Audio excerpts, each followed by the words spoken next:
Today on Ascend, the Great Books podcast, we are launching into our studies on Plato. We are finally here.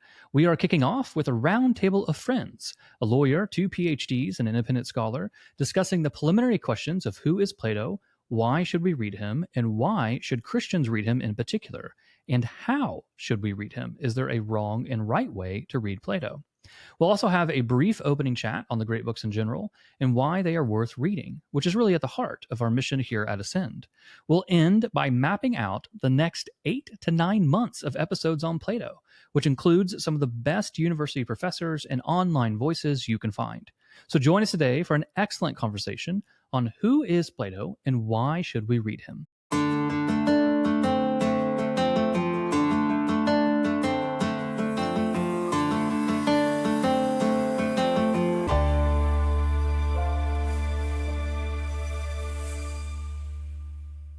Welcome to Ascend, the Great Books podcast. My name is Deacon Harrison Garlick. I'm a husband, father of 5, and serve as the chancellor and general counsel for the Roman Catholic Diocese of Tulsa. I'm recording on a beautiful evening here in rural Oklahoma. If you're new to Ascend, we are a weekly podcast that helps guide you through the great books. It's our goal to be like a small group to people, especially first-time readers. And we have podcasts, videos, and written guides to help you read the Iliad, the Odyssey, Dante's Inferno, and many of the Greek plays. You can check us out on X, YouTube, Facebook, and Patreon. We appreciate all of our supporters who have access to our written guides and to community chats where you can discuss the great books with others. Visit thegreatbookspodcast.com for our reading schedule and more information. Today is great. Today is a good day. We are introducing our launch into Plato. We'll look at who he was, why we should read him, and which texts we'll be reading together over the coming months. We have a great crew today to introduce Plato. First, we have returning to the podcast, friend of the podcast, Dr. Frank Grabowski, member of our Sunday small group, diaconate candidate, Third Order Franciscan, and the new dean of faculty at our local classical high school. Dr. Grabowski, how are you doing? Doing well, Deacon. Thanks for the introduction. Yeah, for those joining by video, you have to check out Dr. Grabowski's CD collection behind him. It is actually really impressive. And it actually wraps around.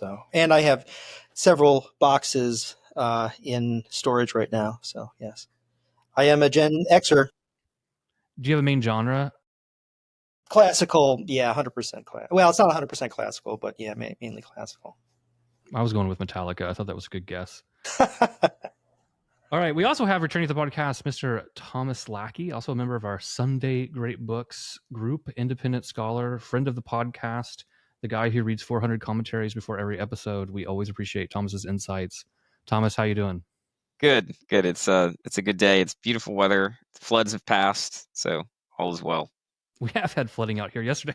Actually, yesterday I had one of Thomas's children had come to visit, and it took me like 30 minutes to do a 15-minute drive trying to figure out which roads I could actually take the Forerunner through that were completely flooded. So yes, rural Oklahoma sometimes does have its challenges.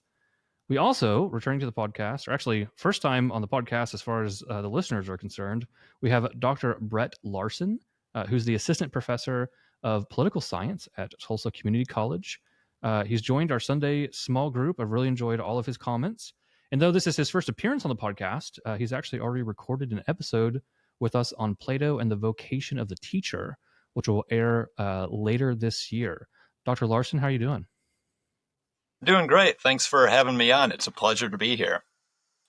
Yeah, so just tell us like a little bit, just a quick snapshot of like your scholarship and background. Yeah, so my specialty is political philosophy. So I've been broadly trained in it from the classical thinkers like Plato and Aristotle and Cicero through the medieval thinkers like Augustine and Thomas, and then up through the modern period, which of course would be Hobbes, Locke, Rousseau, Kant, Mill, Marx, etc., and then kind of into the more contemporary period as well, too, which would be people like John Rawls or Ronald Dworkin. So my research interests kind of focus on the intersection of the history of political philosophy and philosophical conservatism. So one of the things I'm working on right now is what is conservatism really, and what is it supposed to be conserving, which is kind of a hot topic nowadays in some of the more, I guess you'd say, specialized academic circles. Is conservatism just an offshoot of, say, liberalism in the philosophical sense, or is there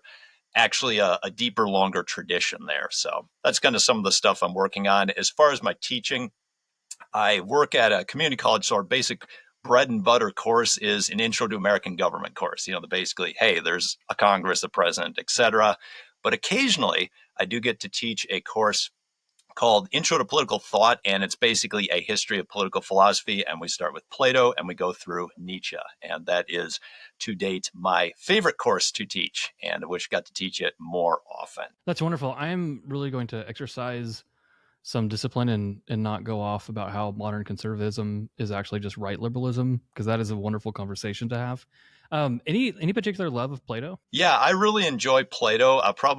We might get into this later today, but one of my favorite works by Plato is The Republic, which incidentally we are going to be reading in our book group, and I'm really looking forward to that. And so, yeah, Plato has definitely been highly influential in my way of thinking. I have, in general, a very high view of the classical political philosophers, Plato, of course, being one of them. Yeah, no, very good. Yeah, so maybe before we jump into Plato, particularly maybe for those who are new to Ascend, or just as really a refresher to all of us, like, let's just talk about the great books. Like, why do we even read the great books? What are the great books? Like, what is our project here on Ascend? So on the podcast, our goal here is to really be like a small group of people. This podcast was actually born out of our small group, our Sunday small group that meets at my home, where I was kind of posting on it about X and saying how much I was enjoying reading this with everyone. And people kept commenting like, oh, I'd love to have a book group like this, but I don't have anyone to read it with. Or even like, hey, my buddy and I, or three of our buddies want to come together and we want to read the Iliad, but no one's read it before. Just having this like cold read is like really difficult. And so a lot of, this podcast, the impetus of it was that feedback I received online. And so our goal here is to kind of have just a slow, attentive read, right? We spent an entire year just reading Homer. We spent 6 months on the Iliad, 6 months on the Odyssey. We had a wonderful episode on Hesiod with Thomas and Dr. Grabowski. And then we got into a lot of the Greek plays, ended with the comedies with Aristophanes. And now we are finally kind of ready to read Plato. But when we talk about the great books, like, what do we actually mean? Because I think a lot of people sometimes are suspicious, because we have great books like all the ones I just mentioned, which are good and beautiful. We have Plato, and we'll get into why we should read him. But also, like, the great books include, say, like Machiavelli or Hobbes or Locke, or people that we might like disagree. So when we say like the great books, what is it that we mean when we say the great books? So I'll take a stab. So I think a good place to start is just to note that, the great books are very much part of the time in which they're written. So they're very time specific. It's impossible to really appreciate Homer or Plato without acknowledging the time and the place. But the authors somehow manage to address concerns that are timeless. And so I guess my first contribution to the conversation is just to note that these are texts, these great books, they very much address the concerns of today as much as they addressed the concerns of the time and the place in which they were written. Yeah, I think there's perennial truths, right? So if you talk about what are the great books, they're typically books that we would say are engaging perennial truths. They're books that have layers. They're books that can be, a lot of times people say, well, they're great because they can be read and reread over and over again. I think one thing too that I would mention about the great books is like the quote unquote great books list, which became kind of popular in the last century, and now we have entire colleges based off great books curriculum and things like this. A lot of ways the great books I think are actually great simply because of their impact. Whether or not they're actually true, good, and beautiful is an argument, right? Some are actually clearly not. And so a lot of times, like particularly here on the podcast, we'll talk about the ancients and moderns. That you have kind of like the ancient thinkers, moving into, say, the time of Christ, and then the early church, and then you get the medieval, and that whole movement, for the most part, is one kind of harmonious whole that's building up to kind of an ordered cosmos, and that we're kind of reflecting upon it. And then the moderns are kind of a rejection. They reject that kind of ordered whole. They reject the inheritance of the West, and they try and replace it with various things, which typically just ends up eroding it. When every kind of wave of modernity that we have kind of erodes what had built up in the West, until today, it's very common that, well, there is no truth, and there is no objective beauty and everything's really malleable to human volition and these types of things. These ideas didn't come out of anywhere. So I think one distinction I make with the great books is that they are simply great because of their impact, and then we have to discern whether they're true, good, or beautiful. We actually have to look at what they did. What was their contribution? Are they contemplating a perennial truth? Are they helping us to explore it? Or are they actually tearing it down? Are they deconstructing it? I think this would be a harder thread to tease out exactly, but you often hear about the books being in conversation. I think that's one of the threads. I mean, one of the things as well that as you see Aristotle not just building on, but also it's arguing with on certain points Plato, or actually when we go back into that a little bit further, that Plato is building on, and then also in some sense disputing with Homer, and these layer on each other, so that while it's possible you can skip here and there, there's a very real sense in which they're building blocks, all one upon the other. You're not really even you're not be able to plop down and read Machiavelli's The Prince without some understanding of what everything that came before. I mean, you'll get something out of it, but so by the way, when I put Machiavelli here as a deliberate contrast to Plato, but to have a contrast, you really have to see the other side of that color. And I think that's another aspect. I mean, one question of why to read Plato, but it's just why to read the great books in general, is to enter into this entire stream of conversation that's been going on for thousands and thousands of years. But there's no real way to just hop in at the tail end.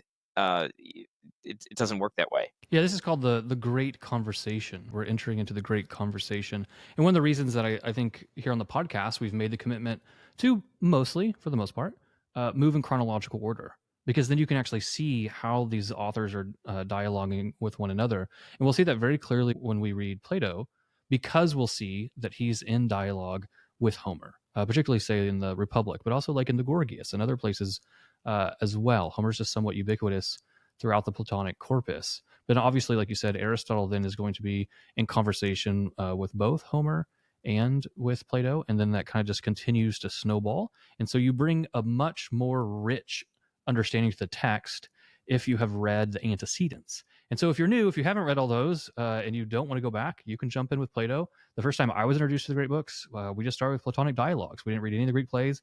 We didn't read any of the poetics at all. No Homer. So it can be done. But those who have kind of joined us and read with us throughout the great books, I think you're going to really start to see that you're bringing a pretty rich inheritance of the Western tradition already into Plato. And one of the things, too, I would mention just about reading the great books in general is that it really helps you to reclaim your intellect. And what I mean by that is like this entire kind of Western tradition that we've inherited, whether it's the ancients building something up or whether it's the moderns tearing something down, like it's not something that we stand apart from. Like we're like the stones in the river, and this like washes over us. And so I think that one of the things that I've really appreciated reading the great books is that it forces me to think like, why do I think the way I do? Why do I have these certain ideas? Why do I have these ideas about the soul or what it means to be a good man? What is virtue? What do I think about the afterlife? Like in a lot of ways, right? Even like our political presuppositions, right? Why do I believe in rights? Why am I believing that democracy is the best form of government? Why do we have all of these things in our culture that seem to be assumed norms? Well, we're downstream from all of these thinkers. And the more that we read these thinkers, I think the more we can actually reclaim our own ideas and our own intellects and say, okay, now I actually know the context in which this idea came from. I also can see whether it's congruent with my other ideas. And I think I become much more independent, or at least confident in my own intellectual decisions, because I've kind of entered this great conversation. Yeah, and I also think entering that great conversation also enlarges your understanding, not of just why you think a certain way, but also the pool of ideas that is available to you. So I'll just give you an example from my own life. So I grew up as, I guess you could say, an unconscious Kantian. I'd never read Kant at this point in my life, but if you'd asked me to give you an explanation of ethics, it would have been something along the lines of Kantianism. There are these, ethical principles that govern us, and we have to obey them. It's our duty to obey them.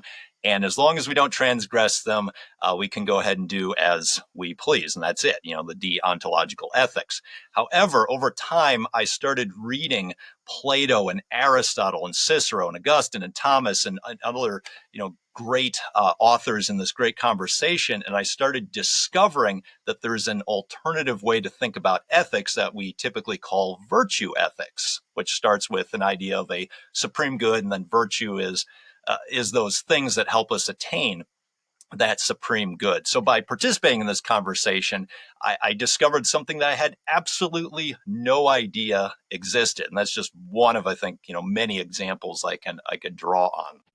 Yeah, I think I had somewhat of a similar experience, as a young man, starting to read existentialism. Read a lot of Kierkegaard, read a lot of Camus, had a lot of ideas that resonated with me, but then a lot of things that all of a sudden I was like, wait, is this really congruent with my Christian faith? How does this all come together? And again, even though I wouldn't suggest starting with Kierkegaard as your journey into the great books, you start with some Homer, go read the Iliad. It did actually start to challenge me in my own ideas. And so I think that's part of why we read the great books. So maybe segueing then into, if that's a great books tradition overall, why do we read Plato? Why would we read him? So first, as a preliminary, maybe just some brass tacks, like who is he? Well, we know Plato. I think most people will know him, that he's a disciple, a student of Socrates. So who is Socrates? So let me kind of just tee this up for a little bit. So Socrates was born in 470 BC in Athens, Greece.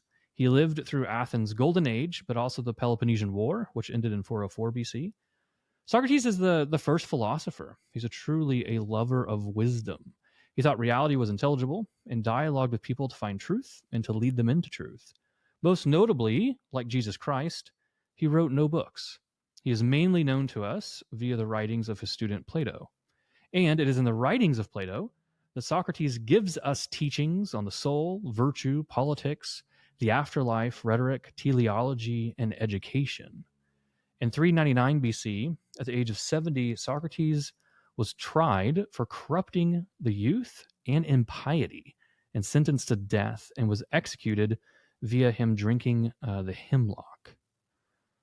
Anything to add on, just like a quick snapshot on who is Socrates? Yeah, I think that Socrates is perhaps best known for his method, which is illustrated in the dialogues, which we'll get into. The other thing I would just mention in passing is he is the prototypical philosopher. He is the true lover of wisdom. He is someone who pursued wisdom but denied having it.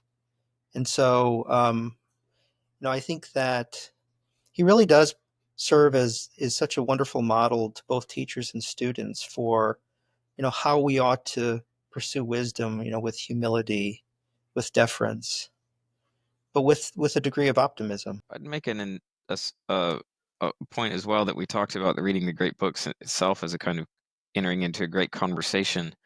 But you can look at the life and method of Socrates, and that one of the sort of presuppositions that you see in the dialogues is that there is value in having these conversations at all, right? That we might actually come to know things, or at least sometimes know that we didn't know them as well as we thought. The idea being that at least someone might at some point say, well, why even get into this conversation, or what's the real value here? Why do it this way? I think Socrates can serve as a model there as well, that there is value here and that there are answers to be found.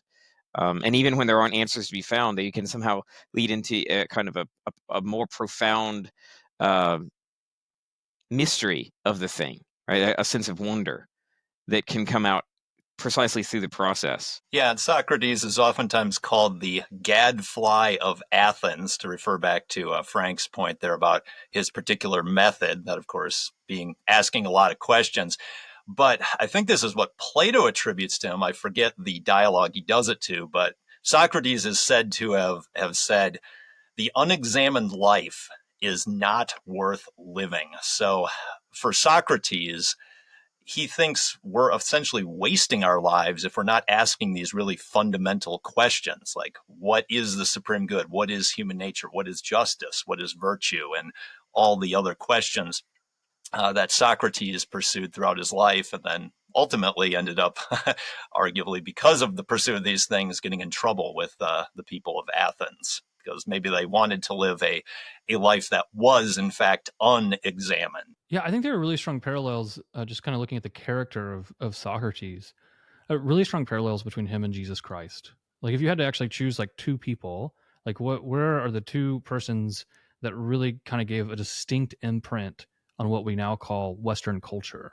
I don't think a bad answer is Jesus Christ and Socrates, at least the character of Socrates as we know him through Plato, right? They're very similar. They're not writing things down. They're not focused on writing books.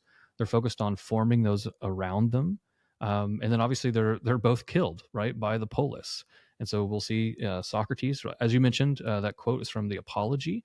And so we'll see that Socrates is tried and eventually, executed via drinking poison.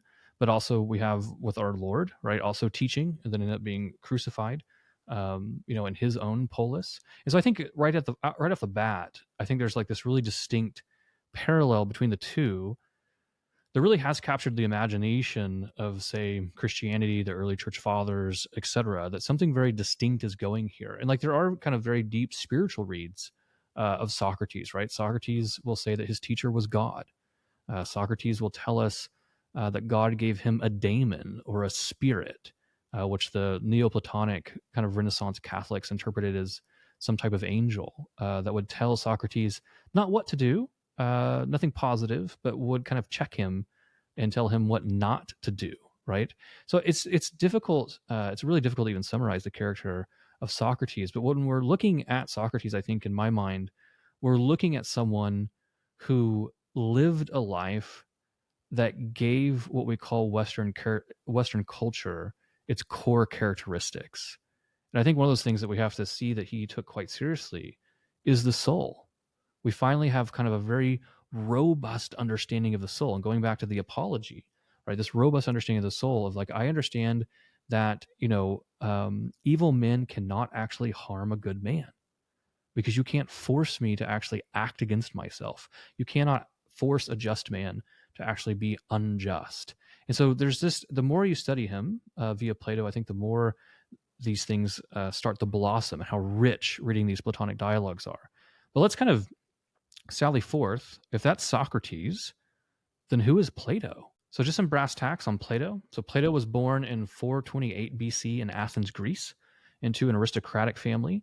Plato is actually a nickname. It means broad, kind of like a plateau, probably due to him being a wrestler with broad shoulders. He grew up during the Peloponnesian War, which again ends around 404 BC, which was a very turbulent period. It was basically the world war of the Mediterranean, right? So it kind of shaped his idea of politics and society. He was a devout student of Socrates, and Plato was deeply influenced, obviously, by Socrates' execution in 399 BC. Around 387, he founded the Academy in Athens. So all of our language of academics, the academy, all of those things come back to the very first place of learning, right? The Academy in Athens, which obviously pioneered this type of education, this type of philosophy. He lived into his 80s and died somewhere around 348 BC. What do we need to know about kind of Plato the person? I think something interesting to add to kind of the brief sketch of Plato's life is that from around 360 to 367 BC, Plato was actually in communication with the ruler of Syracuse. It was Dionysius II. I think he was called a tyrant at that time, not necessarily because of how he exercised power, but certainly how he gained it, which would be through unlawful means there. In ancient Greece, the term tyrant refers to how you gain power, or at least can, and not necessarily how you exercise it. But nonetheless, he traveled to Syracuse at the time, was actually in the court of Dionysius and tried to tutor him. And then also he wrote some letters to Dionysius II as well. Now, I don't think Plato was very happy with the outcome of how his tutoring ultimately went. I think he would tell you that he failed to produce the philosopher king he was hoping. But nonetheless, a lot of times I think people think of Plato as being almost kind of a pure academic. He's starting the academy. He's in the academy, he's teaching, he's thinking, he's writing, but he's not really in politics. It's like, well, he did have a 7-year period at least, where he was actually quite active in politics at that time. Yeah, Socrates taught Plato.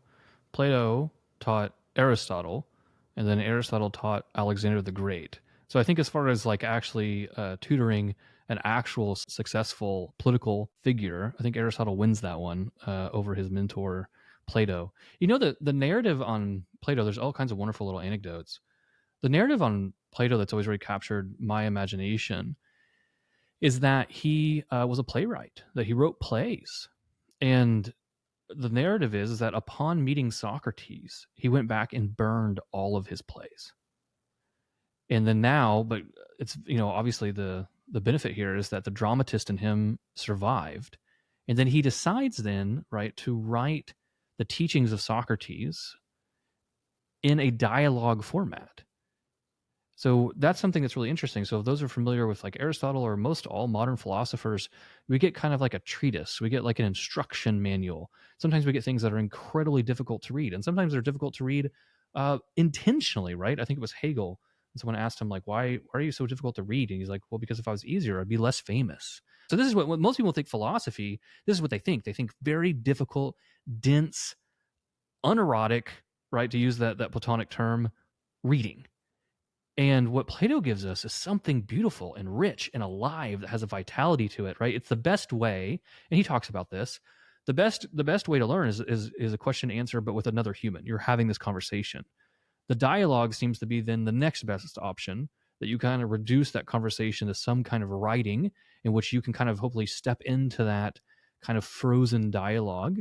But Plato kind of writes in layers. And so again, like all the great books, we can come back over and over again. But I've always been captured by that Plato burned his plays upon meeting Socrates, but then turned around and presented the Socratic teaching, at least initially, and then a lot of his own in a dialogue format. Yeah, well, I think Plato never fully got away from his poetic writing there, but he never fully got away of his critique of kind of that literary poetic way of writing as well too. Like I think he's somewhat misunderstood at his point when he says this, but he says you got to banish the poets, you know, like Homer, for example. Now, his point isn't that you can't have any poetry. No, he's just saying you need to get rid of the poetry that's corrupting to the soul. It's, you know, for pedagogical purposes. But he does later in the Republic offer a critique of the artist on the grounds that the artist is a person who makes a representation of something that isn't really real.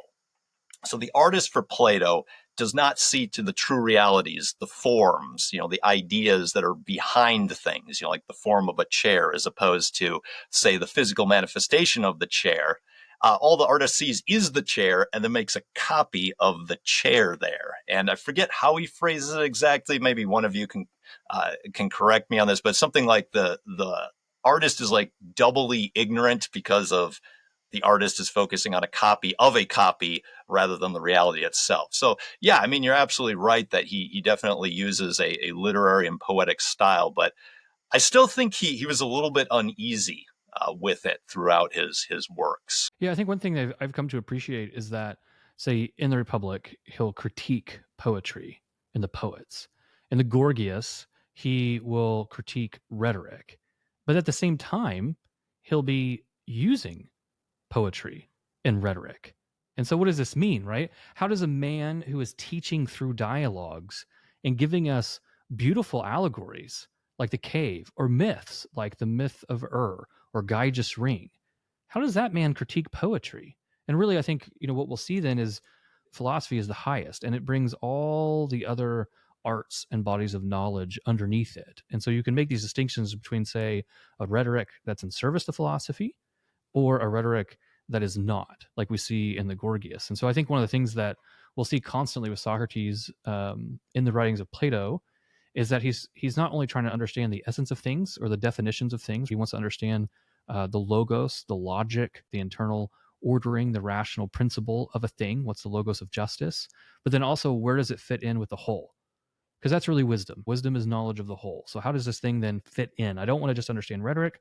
I want to understand where rhetoric fits in overall, like as an art form. And so I think this is like the search. This is the journey that he's on, that he has these dialogues about, that he's constantly trying to understand this truth.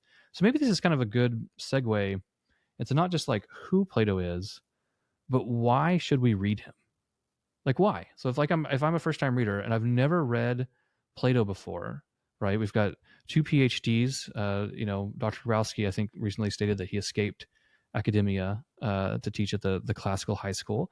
But what do you tell your students? Like when they say, oh, we got to read these dialogues. Like why are we reading Plato? Like it's so old. Like what is this? What are we possibly going to learn from this? Like what do you tell them? I can think of at least two things I would give them. So one, and I think Frank brought this up a little bit earlier in the context of why read the great books in general. Well, why read Plato? Well, one is there are some questions that all humans ought to ask themselves, even if they don't actually ask themselves. And so by reading Plato, you are going to be forced to spend at least a little time in your life asking and thinking about these kind of questions here. Some of them might be things like, what is justice? Or perhaps, what is the good life? These are questions that Plato spent a lot of time asking. Or how about this? Why be just? I mean, people oftentimes agree they should be just, but what's the reason for that? Well, Plato has answers to that. So by reading Plato, you are going to start asking those questions. But then a second reason I would give you is that I think Plato gave us very thoughtful, reasoned answers to these questions. Now, that doesn't necessarily mean that everything Plato said and wrote was correct or the whole truth or anything like that. I certainly have my quibbles with Plato on certain issues, but you should be aware of what he said because it's a really good starting point for thinking about these. I mean, you just think about a life in general. How do you learn something about something you know absolutely nothing about? Well, one thing you do is you go and you talk to or you read people who actually know something about it. And that gives you some knowledge, and then you can explore further on those points. So I'd say, yeah, those are kind of two basic reasons for why you should read Plato. Well, I'm also thinking about this a little bit in the context of, my kids are a little bit young to be picking up the dialogues, but the day will come soon enough, and probably answering this question as well. But I can think that you can approach it in a somewhat Socratic way and start asking questions. As I think there would be universal questions of what people think is important, right? I think as you would lead this out, I mean, some people will mention some things that they'd like to do. They'd like to travel, or they'd like a nice house or something like that. But when you drill down, most people will eventually get around to certain answers that they do think things like the truth is important, that goodness, under some terminology at least, goodness is important, that justice. These are questions that ultimately, you could even ask questions about. Many people will talk about how they'd want to be an artist or something like that. Well, you can even work from that to say, well, why? Is it better that there be more or fewer beautiful things? And if it's good that there be more beautiful things, why? Why should there be? And you push all these down, and I don't really think people are satisfied with the answers. They're mostly fed now that these are simply matters of personal value or taste. There's no intrinsic meaning to any of this. There are no answers to these questions at all. You just make that all up for yourself. I think there's something deeply unsatisfying about that, and I think there is in Plato. I'm not suggesting Plato as a sort of encyclopedia that you pick up to get the answers to those questions.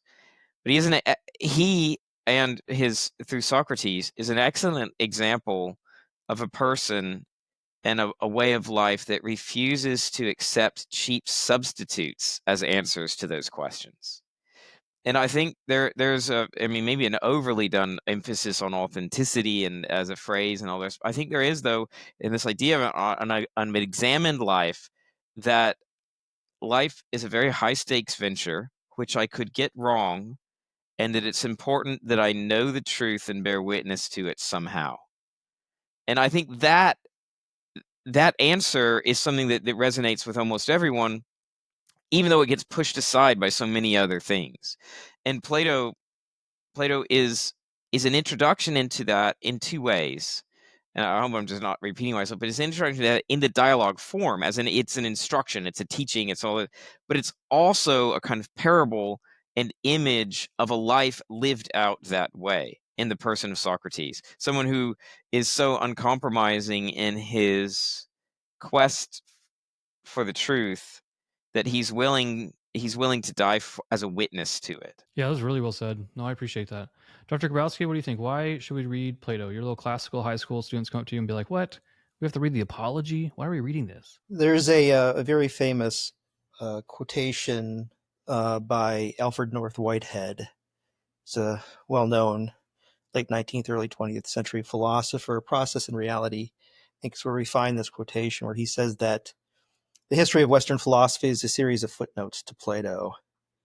And I think he says that with a certain traditional or conventional understanding that Plato was your usual didactic philosopher who's teaching us, who's trying to convey to us what he himself thinks, what he himself believes to be true, but somehow embeds this within a dramatic setting.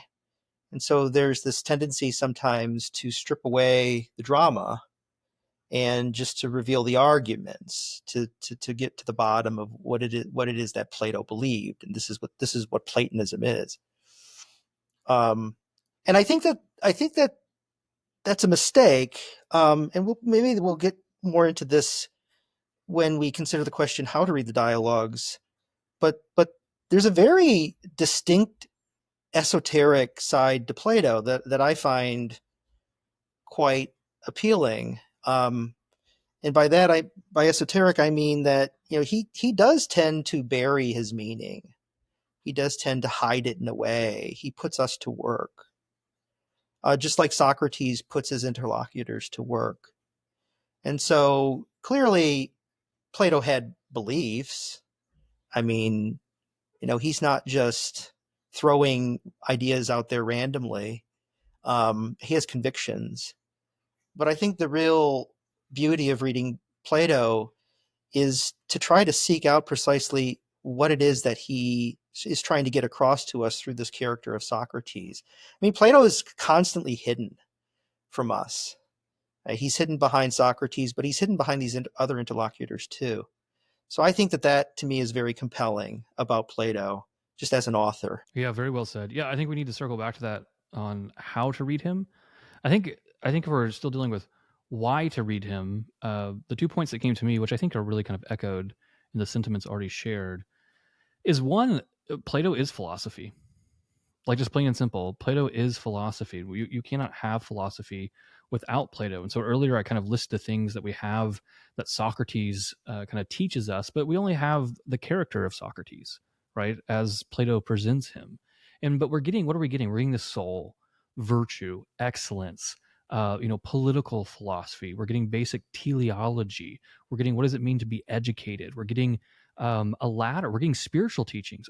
I think sometimes we don't realize that Plato actually has a deeply spiritual element that maybe we're not even used to seeing inside a philosopher, where he's going to tell you like how your soul ascends to God. He's going to tell you that God has given him, Socrates will tell us that God has given him a vocation. That God, this is a God that actually cares apparently about what happens in Athens and to the people in it. So there's a deep spiritual side of Plato that I think really makes an imprint, particularly on Christianity, that I think has to be noted. But when you talk about Plato is philosophy, I mean, I think one of the core distinctions, and this is kind of echoed in all the sentiments, is that he presents an objective reality.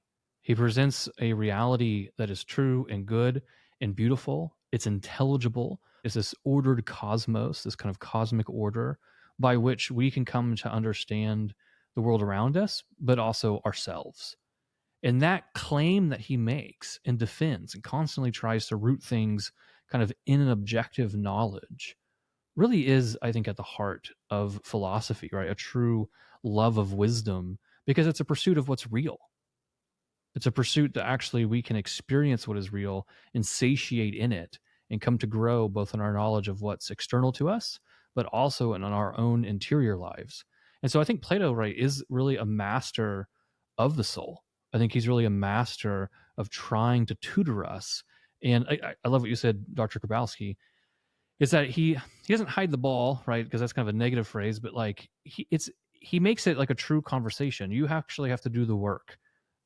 You actually have to kind of unearth these things yourself, but you're so much richer after having done that. But what's beautiful about it is, God bless Aristotle. Like, you can do a lot of work in Aristotle, but sometimes it's really painful because it's like I had to read all those pages and it's like an instruction manual, and that's rough. You read a dialogue and it's beautiful and you do all that work, but it's like, I loved it and I want to read it again. And I want to read it again, right? It just speaks to the heart. Maybe I'm playing too many of my cards and I'm, prejudiced on such things. But I think it's very good. It's beautiful. Plato is philosophy. Can I change the question just a bit? Could I just add one thing? And I mean, this is going to sound incredibly cheesy and cliche, but I mean, Plato truly does put the philo in philosophy. Like there's true love, right? There's genuine love and passion, not just for philosophy, but for his mentor. And so there's a personal relationship that Plato has to the activity and to his art that I think is harder to see in the more academic, modern, but even some of the early modern and medieval texts, which is not in no way to diminish their value, but truly, the eros. I mean, the erotic, not in a profane or perverse way, but in terms of that fire within the heart of the philosopher who is, because I mean, again, to be very brief, I mean, Plato was one of my first introductions to philosophy. I mean, he's what woke me up to the beauties of philosophical inquiry. And I mean, no other philosopher, certainly Aristotle. I mean, I've come to appreciate Aristotle, but Plato will always have that special place in my heart because, again, of the genuine love that he has for that search for wisdom. Beautiful. Well said. Yeah, just changing the question slightly because a lot of our audience, but some of those who aren't, is why should a Christian read Plato? And I think that everything we've said already applies to that question, but I want to kind of narrow it and refine it just a little bit. And if I can kind of sally forth first on this, I think that one thing on the podcast we've talked about, coming from a Catholic intellectual tradition and approaching the great books, is the understanding that Hebrew faith, coupled together with Greek reason under Roman order, prepared the world for Jesus Christ. That the incarnation of God, right, in the flesh, to become infleshed, was not something that happened accidental. It was not an accident of history. But rather, as St. Paul tells us, right, Christ came in the fullness of time. And so Providence used these cultures to kind of till the soil, if you will, till the human imagination and the human intellect and the human soul to be able to receive then, say, the New Testament.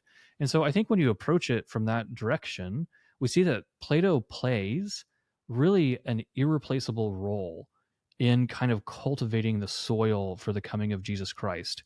And you see this not only in like his impact in Hellenized thought, but then we have to keep in mind that this kind of Hellenized culture comes together with the Hebrew culture.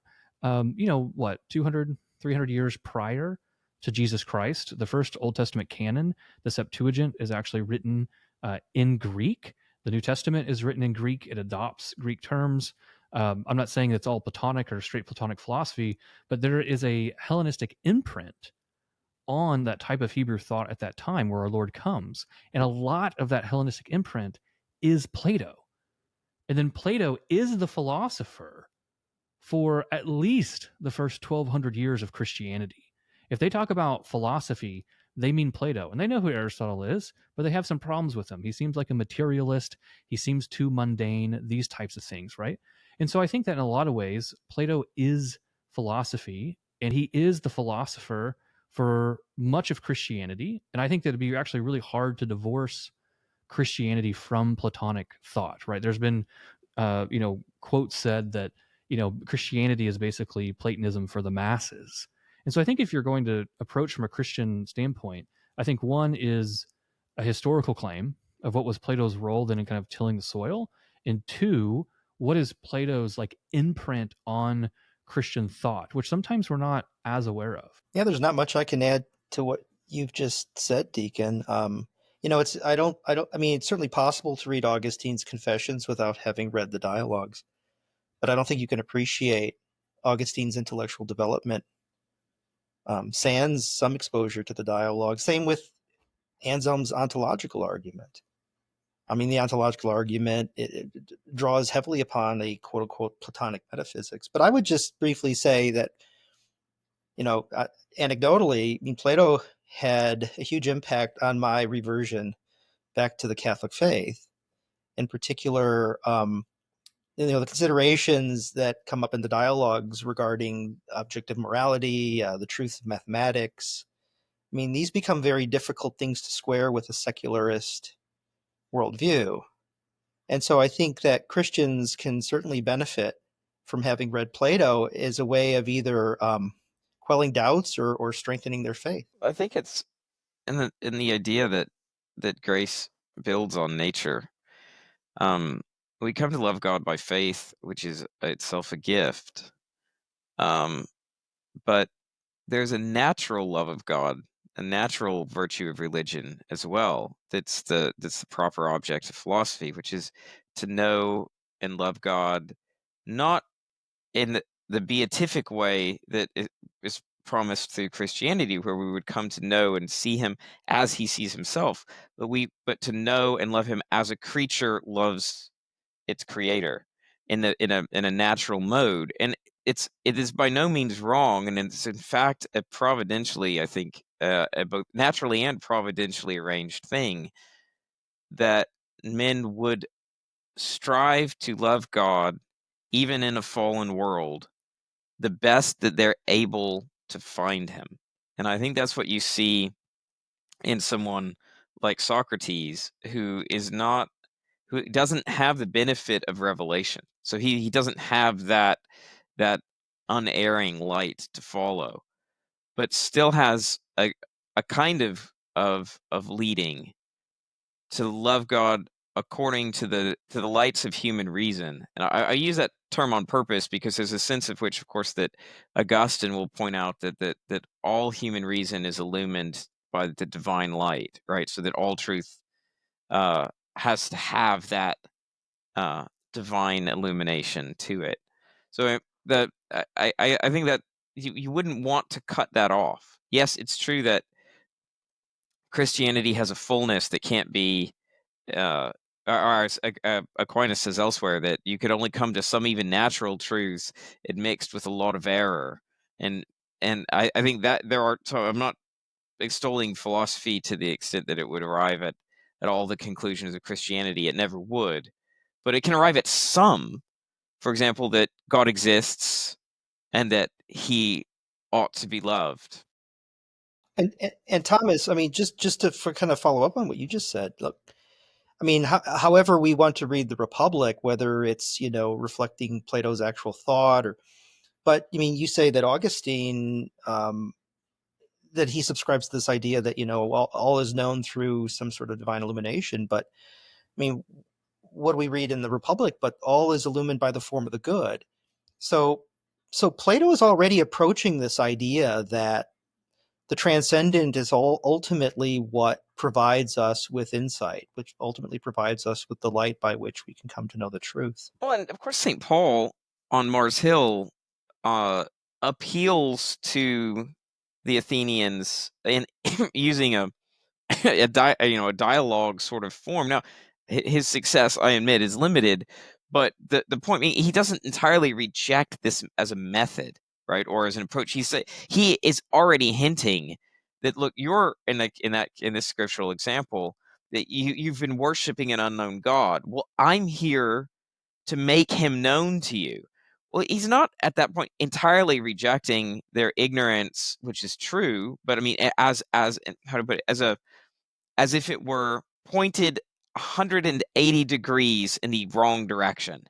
He's saying, no, you're stumbling because you can't see clearly what can only be revealed, but at least you were trying to stumble in the right direction, and I'm here to make it clear to you. And I think that's the sort of the idea that there would be, as it were, pointers on the right path. It shouldn't be surprising to us. I mean, C.S. Lewis wrote persuasively on this as well. Yeah, I think one of the things that I think about is Saint Basil's letter, should young Christian men read the pagans? And he gives this wonderful example in there that, your soul is like a branch, and reading Holy Scripture is like bearing fruit, but reading the classical pagans is like bearing leaves. And to go to Dr. Grabowski's testimony, the leaves actually prepare you to bear fruit, and to bear fruit in a better way. And so I think we see deep, deep parallels. Still focusing on our question is like, why should a Christian read Plato? I think you see really deep parallels between Platonic thought and Christian thought, to the degree that I'm not entirely sure how much those could actually be divorced from one another, because Plato, in a lot of ways, provides the philosophical lattice by which then Christianity kind of gets grafted onto and grows, particularly throughout the early church. So just as basic examples, the four cardinal virtues that we see listed, say in Plato, like particularly say Plato's Republic, are also then listed in the Hellenized Old Testament texts, like the Book of Wisdom. Like these are already in dialogue with one another before even Christ comes. And then even say, St. John at the beginning of his gospel saying, the second person of the Blessed Trinity who became flesh, he's the Logos. Now, what does that term mean, right? This term that Plato and Aristotle are using all the time, is he using it in the same way? We can have lots of good discussions there, but the point is that that Hellenized thought is imprinting how the gospel writers, how St. John, our mystic, decides to present the second person of the Blessed Trinity. And probably the best writing on this is Pope Benedict XVI's Regensburg Address, that you simply cannot have a de-Hellenized Christianity. Christianity is Hellenized. Any kind of myth that there was kind of some pure Hebrew Christianity that existed apart from like a Greek corruption is a historical fiction. It doesn't really exist. So I think that, going back to the question, I think that the Christians have to understand, I think, the Platonic impact that's actually on their faith, and that in a lot of ways, reading Plato will make you appreciate better a lot of the claims that Christianity makes, but also allow you to have kind of a philosophical substructure, that kind of like metaphysical structure that we need to then graft on, certain doctrines, which we see the early church fathers do, time and time again. So maybe moving on to the next question. Okay, so we've talked about, who is Plato? Why should we read Plato? Why should Christians read Plato? Let's go to what Dr. Grabowski brought up earlier, which is, how should we read Plato? We have these dialogues, we have these stories. So Dr. Grabowski, how should we approach these? Maybe what's the wrong way, and then maybe what's the correct way? Like, how should we read all these texts? I think the wrong way is just to not read Plato at all. I don't think that there is necessarily a wrong way. This is the real genius of Plato, is that Plato writes in a way that does lend itself to a number of different hermeneutics. So there are several separate questions here, Deacon, and I don't want to monopolize the conversation, but how should we read Plato? But my whole way of approaching Plato has really changed over the years. When I was in graduate school, I read Plato didactically. All I was concerned about were his arguments, didn't care about the characters, didn't really care about the drama, the setting. None of that really factored in. But then over time, I've really been won over by, people may call it a Straussian reading of Plato, but it's just a sensitivity to the fact that these are dialogues, and that these dialogues contain characters, many of whom are like real historical people. Why did he pick these people? Why is he having Socrates interact with these individuals? Many of the dialogues, when you look at the dramatic date, in other words, when these dialogues are taking place dramatically, they are taking place at a time long before Plato would have ever met Socrates. So these are not historical documents. With maybe the exception of the Apology, right? Because we know Plato was there. But again, just to sort of wrap up, I think that it certainly bears a great deal of fruit to be sensitive to the dramatic dating, the setting, the characters. There's a wonderful book by Deborah Nails entitled "The People of Plato," and she gives this it's an extensive, comprehensive list. It's an encyclopedia of all the characters that appear in all the dialogues, and she gives us sort of the historical background, who these people were, when they were born. Oh yeah, there you go. Yeah, you got that. Yeah. Did you get that because I told you to get it, or did you get it on your own? I do everything because you told me to, Dr. Grabowski. No, I'm just It's your no, but it's a great book, and it's something that I think, whether you're a serious Platonic scholar, or you're just somebody who is reading it for pleasure, I think it's an amazing supplementary text, because it does fill in a lot of the gaps. So that's how I'll start out the conversation, and I'm just interested to hear what Thomas and Brett have to say. Can I sharpen one thing before we move on? Yeah, I'm sure that sharpen. most of my points are dull. That's what I meant totally. So I want to sharpen that contrast that you presented, because I think that this is really key on how do we approach, right, this kind of getting really into like how do we read the dialogues. I really want to paint that contrast that you made, that there is a school. I think that school has largely kind of crumbled, but there is a school that the dialogue is all just fluff, and every dialogue there's basically a philosophical principle. And our goal is to read the dialogue and find what the philosophical principle is and just kind of coldly extract it, right? So in First Alcibiades, it's know thyself. Congratulations. If you know that principle, you have exhausted the entire wisdom of First Alcibiades. Throw the rest of it away, right? That's contrasted to, say, you said maybe a Straussian read, or really just a read that appreciates the drama as a drama. And what I mean by this is when you start reading a dialogue, all of a sudden there's immediate questions, because this is not, like you said, a historical document, right? This is not just a transcript. This is Plato representing some type of teaching in an art form.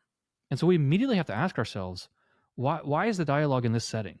Why is the interlocutor for Socrates this individual person? Why does he choose Euthyphro? Why does he choose Alcibiades? Why does he choose Glaucon? Like, all of these things have an import. Why do they walk up to the city? Why are they drinking wine? Why are they sitting in this order, right? What we realize is that everything in the drama starts to have a lot of import into understanding the actual true philosophy. The quick principle that you could probably extract in a lot of ways is the appetizer. It's the thing on the surface that's really actually trying to call you into a deeper understanding of the text. And all the back and forth, the interlocutors, the settings, it's a lot like scripture. And I think this is something we have to mention, is that if we say, again, going back to like, why should Christians read Plato? In a lot of ways, it's because reading Plato will make you a much, much better reader of scripture, because you read Plato in a very similar way. You have to pay attention to details. There's really no unnecessary details in Plato. There's really no unnecessary details in scripture either. They're both ancient texts. And then the way that Plato wrote and the way that people read him, understanding that there were layers, right? There's like the literal, but then also he's going to write, like, say, in an allegorical way, or just by way of analogy. And it's like, okay, well, wait, this character probably is a stand-in for this, right? This character is actually a stand-in for this. And all of a sudden there's an allegorical level. Well, that Platonic Hellenized way to read a good text, that a good text had multiple layers, really then flows into the early church, when the early church fathers are saying, well, how should we read scripture? And they really take that Hellenized Platonic approach and say, well, no, scripture also has layers. It has a literal and an allegorical and a moral and an anagogical layer, right? There's these 4 layers of scripture. That is completely downstream from Plato. And so I think that I agree with you 100%. When we approach the dialogues and we discuss the dialogues, sometimes we spend 30, 40 minutes on the opening, because it's like, why did he open this way? What's the setting? Who's the interlocutors? All of these are clues. They're all guideposts to help us have a better understanding of what Plato's trying to teach us. And Deacon, people sometimes, and so this would be a comment for those of your audience who may not have read Plato before. A lot of people will crack open a dialogue and they'll rush through a lot of the more perfunctory matters, wanting to get right to the philosophy. Well, this is to let your listeners know that the philosophy begins on line 1 all the time in all the dialogues, whether it's the Republic, whether it's the Sophist, whether it's the Parmenides. You can't ignore that. It's not perfunctory. It's not accidental. It's deliberate. Plato is a genius. And so every character, every setting, every exchange that Socrates has with his interlocutors is meaningful. Yeah, on that score, I'd say I think my favorite part of the Republic is still the opening scene. When Yeah, and Yeah. I mean, there's a Diogenes of not Diogenes. What was his name? I forget his name now. But there was an ancient scholar who remarked that Plato would take such pains at writing and rewriting his dialogues, and he gives the example I think that was of Diogenes, by the way. It's not the Diogenes that everybody's thinking of. Halicarnassus. I forget Yeah. his first name. Anyhow, the listeners can look him up. But just combing, going through the language that when after Plato died, people uncovered several different ways, several different versions of the opening of the Republic, and so it goes to show you that this is a guy who was so meticulous and so deliberate with. I mean, not just the arguments that he gives or that he puts into the mouth of Socrates, but just in the artistic aspect of it, that that the art is very much. It's so enmeshed and it's inseparable from the philosophy. And I think this is one of the reasons that Plato is such an excellent place to start if you're diving into philosophy, especially for the first time, because I think one of the things that's really intimidating about philosophy is that it can be really dry and dense, and you have to sift through really complex arguments to try and figure out, okay, what is this person arguing? But with Plato, you have, as you all have just described, you have this incredible beauty of this art that leads you into philosophy. So I guess just to echo what you guys have said, if you're a first-time reader of Plato, just enjoy the fact that this is probably some of the most beautiful philosophy that you will ever read. So don't feel like you need to race through the opening or any other parts of it. Just sit there and kind of take in. This is absolutely gorgeous here because, well, there's definitely good writers after Plato, and some are more literary than others, but I think this is really a high point in like a truly aesthetic form of philosophy. He is beautiful. His writings are beautiful. I think it leads us into a certain beauty that is philosophy. One of the things that I appreciate about Plato that I'm not sure if I've mentioned is that Plato has no concept of you studying philosophy and your life remaining the same. There's no way that philosophy can simply just be kind of sterilized and set over here as like a neat habit or hobby that I have, but rather like he makes claims on your whole soul.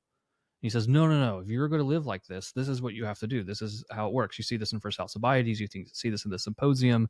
You see this in Counseling Glaucon throughout the Republic.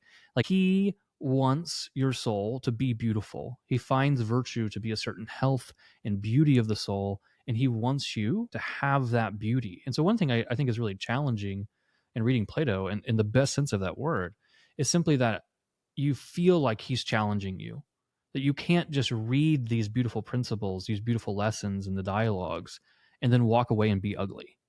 He's inviting you to have a beautiful soul. And again, I think that in a lot of ways, this is an antecedent, to Christianity, right? To the coming of Christ. I think that's one last point I want to make on how we read him is I think that we, even from coming from like a Catholic intellectual tradition, I think it's very important first to understand Plato qua Plato, if that makes sense, right? We want to understand him as Plato's trying to teach us, and then later understand how then are these teachings then, adopted into Christianity. And so, even though we're coming from, not all the guests on Ascend are coming from that same perspective, and sometimes iron sharpens iron, and it's good to see those. But even like myself, I would say that, I try and view all things through the lens of Jesus Christ, because he is the Logos. He is the truth. Anything I read is illuminated when read through Jesus Christ. But at the same time, that doesn't mean I'm just like rushing through Plato trying to find the things that I think are helpful for Christianity, or the things that I think are, parallel to maybe early church teachers or early church fathers. But rather, I do think like as we read him, we have to first encounter him as Plato the pagan, and meet him like, does that make sense? Like meet him as Plato the pagan, and what is he trying to teach us? And I mean, this is already mentioned earlier, but like the amount that he's able to ascertain by reason and an observation of nature is astronomical. It's amazing what things that he can actually come up with. And so I think as we read him, I want to kind of make that distinction that I think first we understand Plato qua Plato, and then we start to understand him in that Western tradition, which includes then how he was adopted, into Christianity, and then also how then Christianity, I'm thinking particularly of like St. Justin Martyr, looked back at Plato and said, you know what, Providence was really active here. So I think it's an important distinction. Deacon, I'd like to add one thing too, and that's just very briefly. We've spoken about like how, in reading the dialogues, we're introduced to this philosophical life, this philosophical activity, and how beautiful it is, and how it can really spark the soul. But one of the messages that I think Plato is very keen, and this comes across repeatedly, is that the philosophical life is not easy. And I don't just mean the activity itself. It's the reputation that philosophers earn for themselves and what ultimately happens to Socrates. So, we read about that in the Apology and of course the Crito and the Phaedo, how Socrates is ultimately put to death. But, how do the prisoners trapped in the cave receive the prisoner who was able to escape and to see the truth? He comes back and he's not just belittled, but he's beaten. And so, I think this is something that, Plato comes around to, the point that he comes back around to time and again, and that is the philosophical life, contemplative life, the highest form of life? Yes, but it's not. It's a life not without its hazards. Well, if you're gonna, go ahead, Dr. Larson. Yeah, I was going to say absolutely. And I mean, nowadays, at least in the United States, those of us who might be in the academy, we probably aren't super worried about people coming in and beating us per se, but the same idea is there still. It's that, those eggheads in the academic world, they're completely irrelevant and we should just totally ignore them in some sense there. And so Plato, of course, famously says in the Republic, and I think he reiterates this at some other point as well. He says, well, is the problem the people who pursue philosophy, or is the problem that people don't make use of the philosophers? And his answer is it's kind of both. I mean, he says there are unfortunately those who take up philosophy and they're unworthy of it and they give it a bad reputation. But then on the other hand, he also does kind of criticize the readers of philosophy who do not make use of it, even when it is valid and good and life-changing, something that we ought to pay attention to. What I was going to connect a little bit of what Deacon said with what Dr. Grabowski said, and it swirls through this as well, is that in the notion of it being challenging, the metaphysical approach, although he doesn't use that word, that comes a little bit later, that Plato takes means that the things like, if I came to know even a little bit more about what justice was, that would make demands on how I live the rest of my life. And if every step down this road of knowing a little bit more of things that are really true, or a little bit deeper into what the virtue really is a demand on how I live my life. And the opposite side of that coin is that since I can't step back from that, I mean, at least in this Platonic idea that if you really know, there's no turning back. And in a more gospel illusion, once you put your hand to the plow, right? There's no back. And so I think that your not just your manner of life, but your, as it were, intransigence in that manner of life becomes a reproach. Right. This is the problem that the both in the myth as regards the cave, but in Socrates' own life, it's not just that Socrates critiqued the self-indulgent life of the Athenians. I think he doesn't say this because he says he's going to keep sort of preaching his message.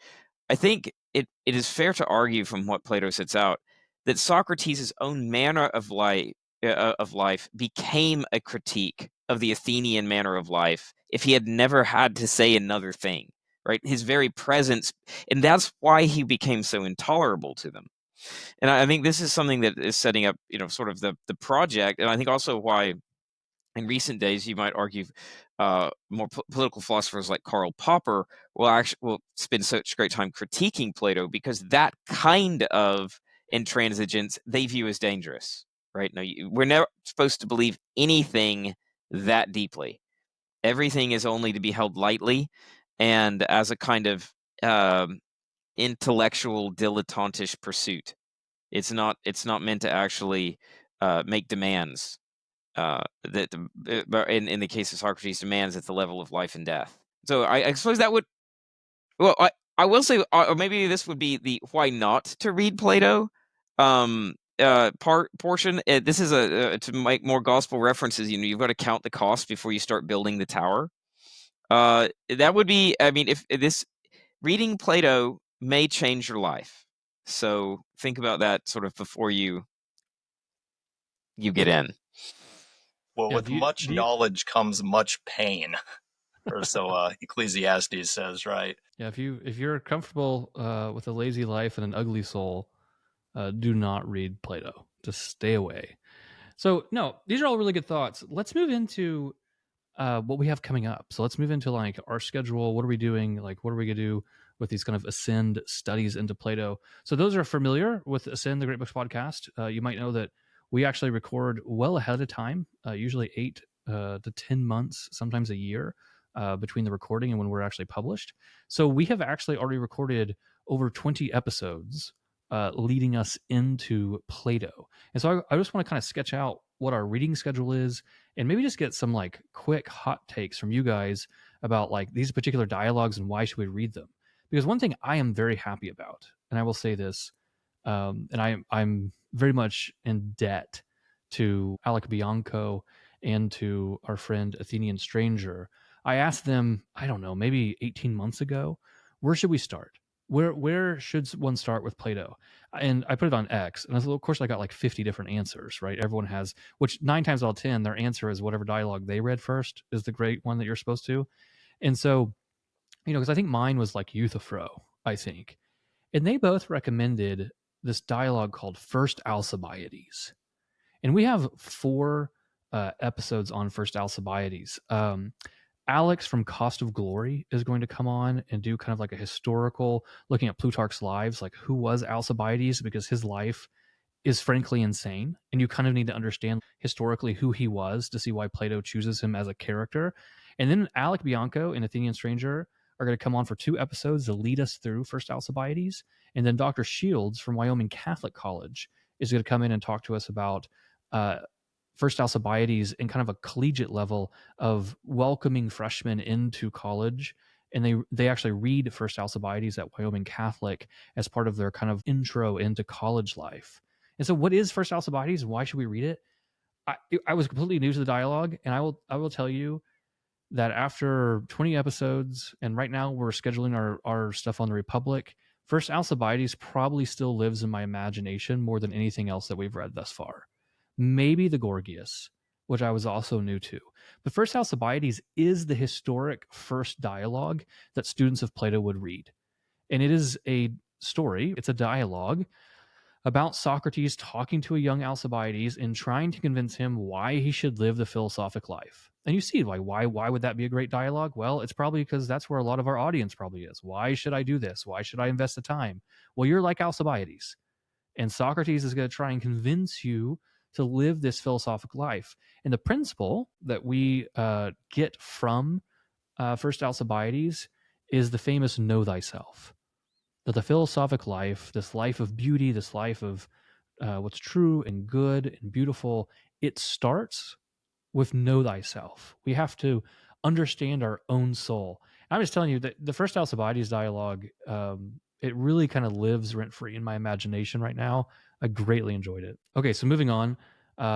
First, we'll read First Alcibiades. Then we're going to read the Euthyphro.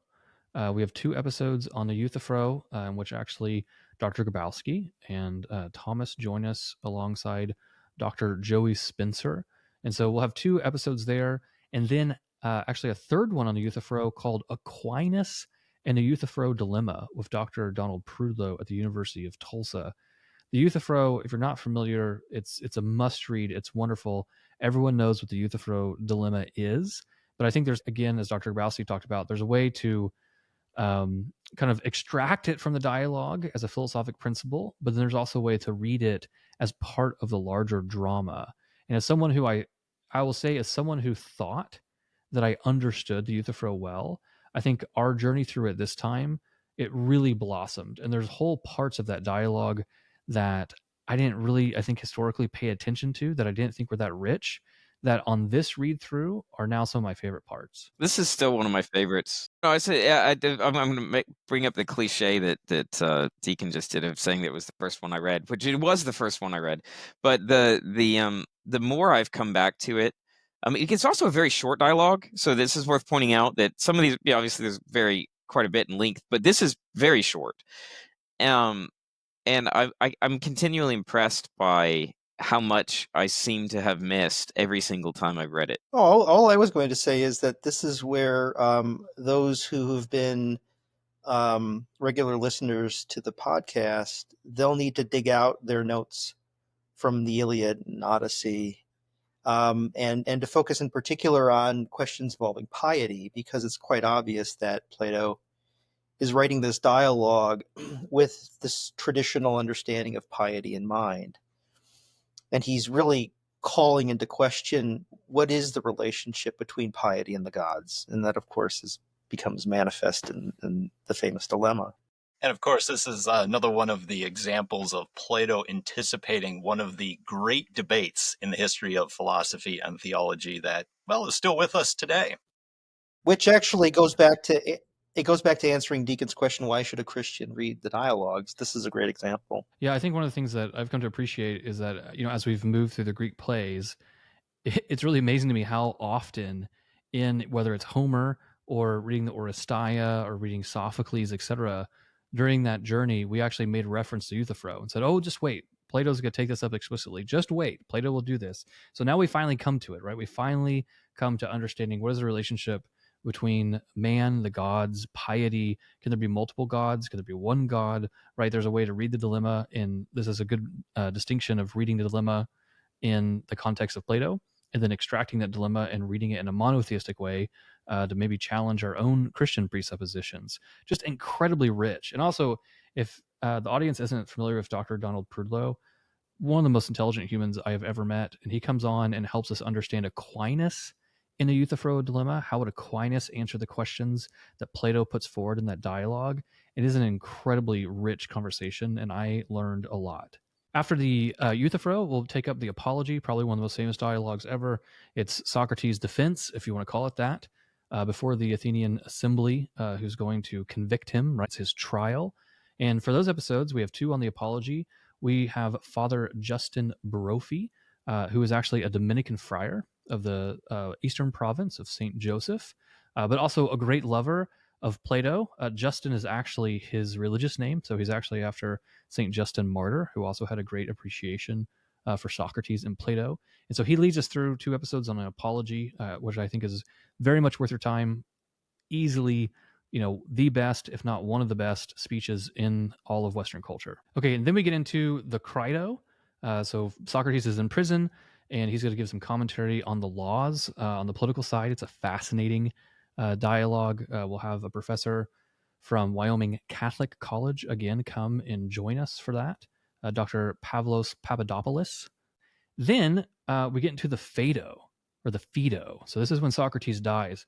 It is like a long, complicated dialogue. It's probably the ones I struggle with the most. It's just a very different tone. His logic in it is a little bit different. It's him about to die. He dies at the end. So but you have to think, well, this must be really important. This is the last thing he talks about with his friends. It's ironic. It's hilarious. He's comforting his friends who are crying, and he's trying to have this philosophical discussion, and they're, weeping around him. And for this, we have a few people coming on. So to the intro to the Phaedo, we'll have a whole episode again with Athenian Stranger and Alec Bianco. That's actually going to be a live recording that we did on X. And then we'll have 2 episodes on the Phaedo with Dr. Christopher Frey from the University of Tulsa, who really does an absolutely marvelous job of just pedagogy one-on-one, taking us by the hand and walking us through all of Socrates' arguments for the soul and for immortality. Why is the soul immortal? Why does there have to be an afterlife? He gives a series of arguments. It's a beautiful dialogue, but I very much appreciated that I had someone like Dr. Frey to kind of hold my hand and walk me through it. Okay, after that, we'll get into the dialogue, the Mino. We'll have 2 episodes on the Mino. One with Montana Classical College, if you're familiar with him, on X, and then another one, the Mino in Classical Education with Dr. Daniel Wagner of Aquinas College and also the Lyceum Institute. You can go check them out on X as well. And then we get into probably one of my favorite series of the entire Plato study that we've recorded thus far, are episodes on the Gorgias. The Gorgias is almost 80 pages. It's a long dialogue. Peter Kraft talks about it's basically the Republic, but without the quote unquote weird politics, but it covers almost all the same subjects. We read it actually, we read all of these in our Sunday Great Books group, but we also read the Gorgias in our diaconate formation program, which has a great book sequence into it. And so we'll have 3 episodes on the Gorgias. We'll have an intro and also covering the section with Gorgias himself, with Jonathan B. and the Athenian Stranger, 2 kind of big voices on X on the Great Books. And then the second episode will be part 2 of the Gorgias, the dialogue with Polus. And we'll be joined by Dr. Matthew Bianco of the Circe Institute, an institute that helps with classical education. And so he'll kind of come on and talk about his view of that dialogue, particularly from an educational background. And then 3, we have part 3 of the Gorgias is the dialogue with Callicles, which is probably the part that's actually living in my head rent-free. And with that, we actually have Dr. Gregory McBrayer of the New Thinkery podcast. And that podcast actually was already published several weeks ago, actually, on the New Thinkery, if you want to cheat and listen ahead. But I will tell you, the Gorgias and the section with Callicles, particularly the myth, so just like the Republic, with the myth of the Gorgias ends with a myth. And the myth that's at the end of Callicles is probably one of my favorite myths. I mean, it might be my current favorite myth in all the Platonic corpus. And then we'll take a quick break from Plato, actually, and read a short story. We're actually going to read The Lame Shall Enter First by Flannery O'Connor. Just take a little palate cleanser and read some Flannery O'Connor. I was a first-time reader of the story, and when I got to the end, I pretty much threw my book across the room because I don't know why. I don't know what I was expecting. It's Flannery O'Connor. I should have known better, but I had this like stupid hope that crept up in me like halfway through, and that was just like crushed. And so anyway, we have a whole episode on that short story with Dr. Brian Kimple of the Lyceum Institute. He does a wonderful job of leading us through that. And then we actually have a episode on the teacher as a lover of the soul, which is actually with this exact group. It's Thomas Lackey, Dr. Frank Grabowski, and Dr. Brett Larson. So we'll kind of look at a certain thread that's in Platonic thought of what does it actually mean to be a teacher according to Plato. And I thought that was a really rich and beautiful conversation. So after that, we'll do a short little series, if you will, on kind of Platonic history. And so we'll look at Plato and St. Augustine. And then we'll also look at Plato and Boethius. And then we'll look at Plato and Aquinas and kind of see is Aquinas's reputation as like a pure Aristotelian actually true, or actually is his Neoplatonic teachings been kind of like overshadowed or forgotten? And so we'll kind of dig in to Plato versus those 3 thinkers and kind of see his impact in the West, which I think will give us a good kind of intellectual history. We'll take a brief break from Plato because it will be Lent. And so we're actually going to pick back up the Divine Comedy and read Dante's Purgatorio as our spiritual read during Lent. So if you want to do that with us and you haven't read the Inferno, you have plenty of time to go back and check out those 7 episodes leading you through Dante's Inferno. And then we will jump into the Republic. And we will spend actually 10 months reading the Republic, 1 book a month, a slow, attentive pace. And I'm very happy to say that we already have a fantastic lineup on that. Alex Preyu is signed up to kind of kick us off on the Republic. We actually record with him in just a few weeks. And then we also have Dr. Gregory McBrayer is going to come back, and also Zena Hitz has signed up to come back as well. So when we get to the Republic, it's going to be absolutely amazing and wonderful, and I very much look forward to reading it with everybody. Yeah, I'm really looking forward to the Republic too. And I think towards the beginning, I'd said that it's one of my favorites, if not my favorite dialogue of Plato. And I'll just give you a little teaser on it. I think this is Plato's most sustained, thorough argument for the case that justice is valuable for its own sake and not for the sake of something else it might bring with it. And that's one of the big questions he's trying to answer. And it's posed to him by his brothers Glaucon and Adamantus, and they have a very, very rich formulation of that question. And yeah, I really love how Plato tries to tackle that question. One last point, just kind of a little housekeeping point. One I tend to forget, but is actually fairly important, is what translations are we reading and what book should I buy? I get this question a lot on X. So I just want to point this out to everyone. This is the Plato's Complete Works, edited by John Cooper. It's the Hackett edition. Sometimes it's called the Giant Red Brick. So for those joining by video, you can ascertain why.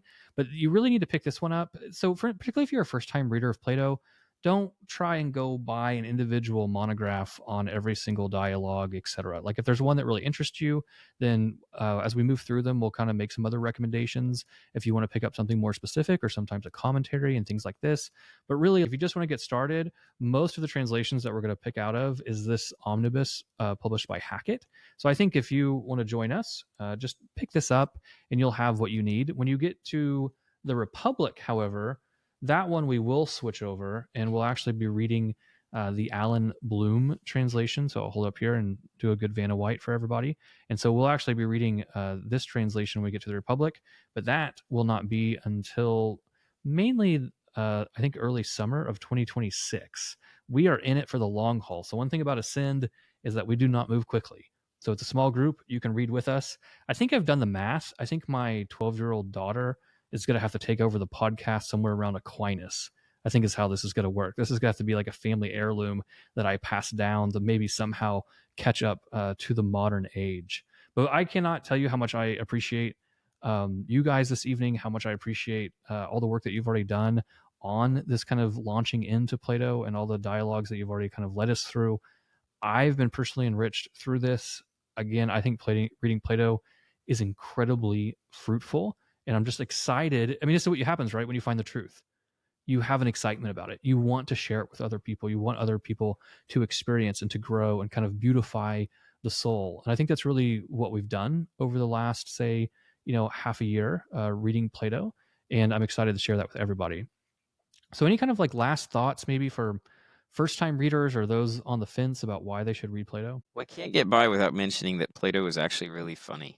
I mean, this is an underappreciated quality. The idea that there's no better way to get some points across than through humor. And I said that in a deadpan, so it probably didn't I didn't sell it the way it needs sold. But he actually is really, really funny. There's no way to read Plato without snickering. You might even do more than snicker, but you'll at least snicker. That's a good point. You should laugh when you read the dialogues because he's deeply ironic, and that comes out almost as sarcasm sometimes, and it's just funny. Well, think of it like this. You have, if you're reading Plato, a great opportunity to quote Machiavelli here, who's not particularly Platonic, to commune with the ancients. Machiavelli has this story that after he was exiled from politics, he would work on his farm during the day, and then at night he would wash himself and put on his more regal dress, and then he would study the ancients, particularly like the ancient Romans. So here you too have an opportunity to do something like this.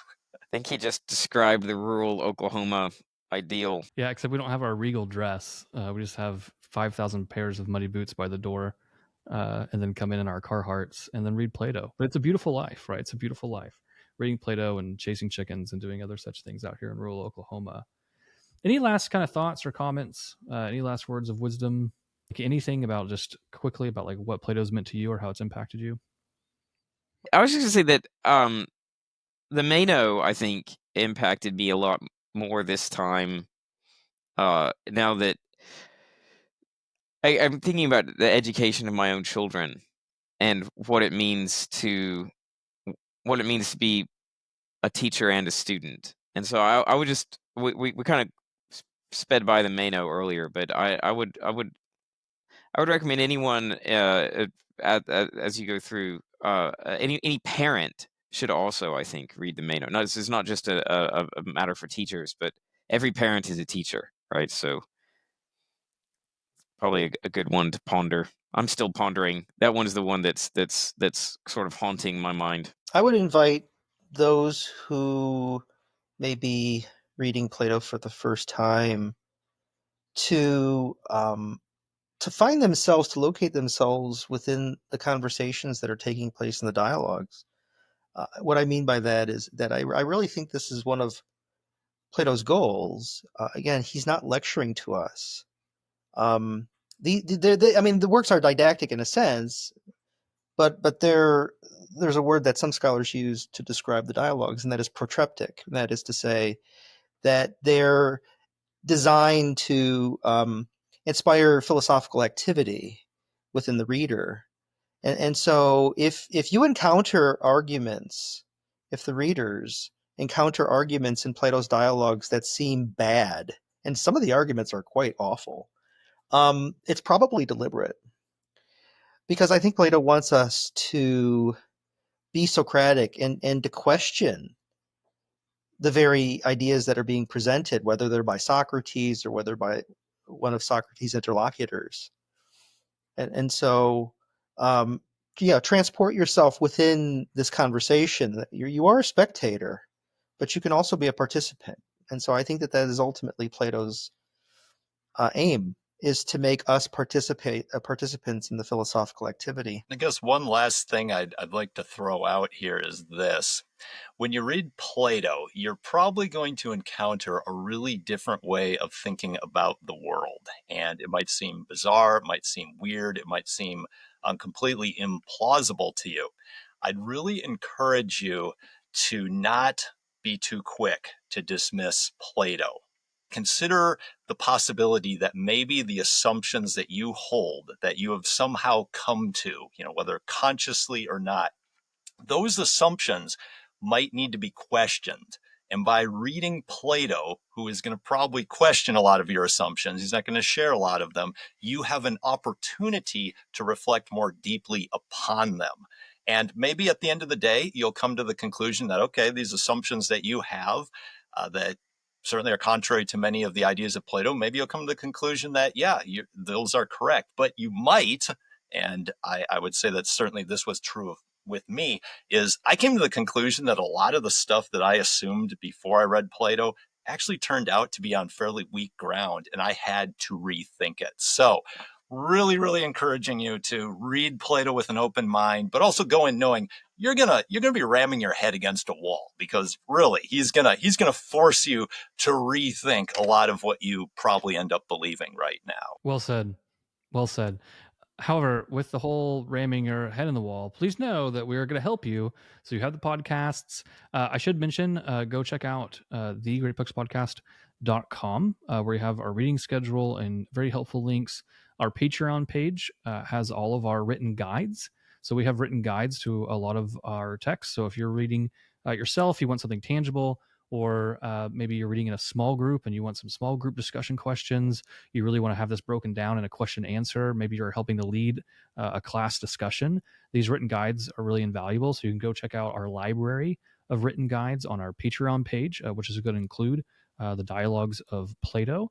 And next week, we're going to then kick in to understanding first Alcibiades and looking as a kind of a prologue, looking at Alcibiades, the historical character, with Alex from the Cost of Glory podcast. And then we'll get into First Alcibiades, the dialogue with Alec Bianco and Athenian Stranger.